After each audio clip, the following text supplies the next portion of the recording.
baho cyangwa upfe ni ijambo ryavuzwe na 50 Cent iki nice cya gatanu. Sasa mu byukuri rero iri jambo najya ngo turikomereze aho twari tugeze ubushize twavugaga ko talents zawe zishobora kugufasha mu kubona icyerekezo cyo kuntu watwara dreams zawe. Hari gihe umuntu afite intego nyinshi mu buzima ariko ugasanga ahora yibaza arasenga yagiye musumba ibyumba by'amasengesho arasenga aya matakira ngo yagasenga yamaganya kasenga amavi yarakobotse yabaye nk'ayandi ihene usanga ihene yarakobotse amavi kubera iki bagupfokama no gusenga bidashira. Ese abantu bazasenga bidashira ntibasubizwe?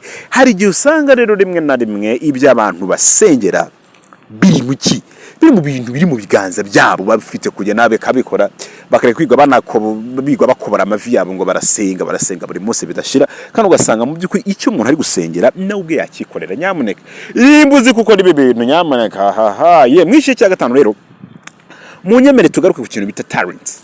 Abantu bafite talent muri Bibiliya niho hava ijambo bita ngo ni taranto. Ese taranto yawe ni iyi? Ese ufite taranto ki? Ese mu byukuri wabashe kumenya taranto yawe, wamaje kumenya talent yawe, wamaje kumenya impano y'ikintu nakushobora gukora wifitemo? Mu byukuri ushobora kubuzi kuririmba, twabushize twabivugagaho. Ushobora kubuzi kuririmba ugatangira kwa kurimba kwawe.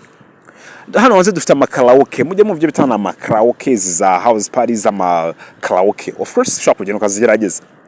Izi karaoke rero birumvikana hari abantu benshi birumvikana ziba zitunze hano hanze, ukaza ugasanga umuntu hano hanze nta kindi kintu ashoboye ariko ashobora kuba yasubiramo nyine iyo lyrics wenda y'indirimbo umva kuri yabasha gukora karaoke nziza afite wenda ijwi ryiza ndarizeye ku buryo iyo karaoke yabasha kuyikora. Ariko ugasanga n'ubundi abantu benshi hano hanze ayo majwi yabari kuyapfusha ubusa. Ugasanga umuntu afite ijwi ryiza uko bwati ufite ijwi ryiza kutarikoresha akuba ati nabuze ya studio 1 uziko nabuze none uritegereje kuzabanza kubona ayuzajya guha element kugira ngo ukore video kugira ngo asora gukorere audio. Ibi bintu rero bikwiye gucika mu yandi magambo. Niba ufite talent start tangira ubungubu ukoreshe ayimbuga nkoranyambaga TikTok zirahari. Ikindi gihe rwose ewan rwose iki kintu ndagishishikariza umuntu wese ufite talent tangira ukoresha social media please.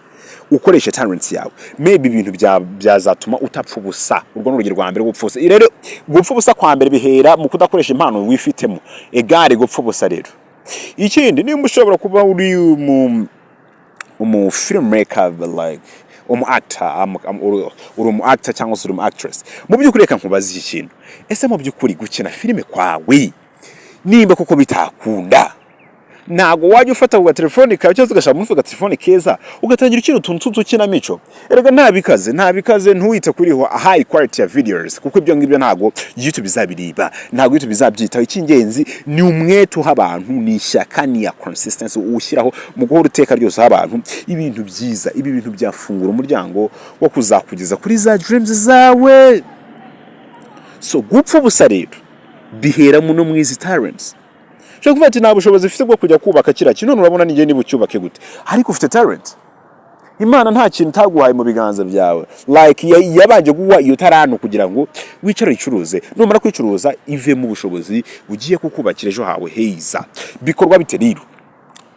Yes ke plan yawe urumva ko urayifite. Myari magambo rero yes ke plan urumva ko yes ke plan yawe birumvikana urayifite ariko uri kwibaza ese ndabigenza ni ndabihuza ni talent yaje gute. Sasa mu gice gikurikiyeho muri part 6 nibwo ngiye kukugezaho ukuntu sasa noneho ushobora gukurikiza gufatanya iyi talent yawe cyangwa se talent yawe ukayihuza ni yes ke plan yawe wapanze mbere hanyuma asigaye ugatangira kugira ugatangira kugera nawe ubaho bifite igisobanuro udapfusa. Reka mbararikire kuza kujyana part 6 ntuzacikwe. Coming soon ndabakunda.